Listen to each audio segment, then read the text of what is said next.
BRS working president KTR కేంద్ర railway మంత్రి అశ్విని వైష్ణవ్ ని కలిశారు. పెండింగ్ రైల్వే లైన్లను పూర్తి చేయాలని కోరారు.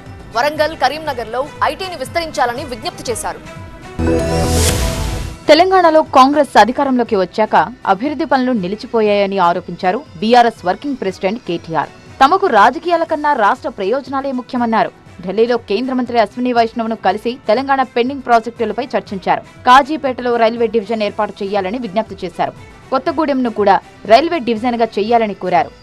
కొత్తపల్లి, వేములవాడ రైల్వే ప్రాజెక్టు పూర్తి చేయాలన్నారు. సిరిసిల్ల, వేములవాడ స్టేషన్లు అభివృద్ధి చేయాలన్నారు. మరి ఇక్కడ కాజీపేటలో దాదాపు 2000 కిలోమీటర్ల ట్రాక్ ఉంది కాబట్టి దీన్ని కూడా డివిజన్ గా ఏర్పాటు చేయాలని కోరాం.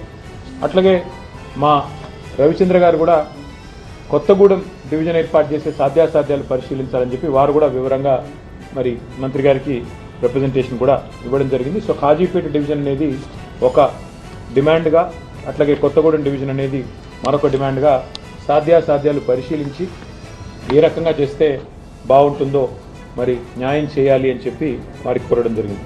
కాంగ్రెస్ వైఫల్యం కారణంగా తెలంగాణలో ఐటీ ఉద్యోగాలు తగ్గాయన్నారు కేటీఆర్. తెలంగాణలో ఐటీ రంగ కార్యకలాపాల విస్తరణకు కేంద్రం సహకరించాలని అశ్విని వైష్ణవ్ ను కోరారు. మీరు మా గతంలో చేసిన పనులన్నీ వారికి వివరించి చెప్పాం, కానీ ఈ 2 ఏళ్లలో ఐటీ గ్రోత్ మందగించింది.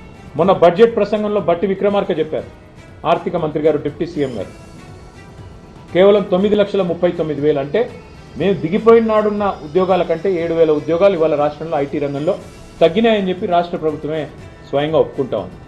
వరంగల్లో బ్రహ్మాండమైన ఐటీ హబ్ కట్టినాం.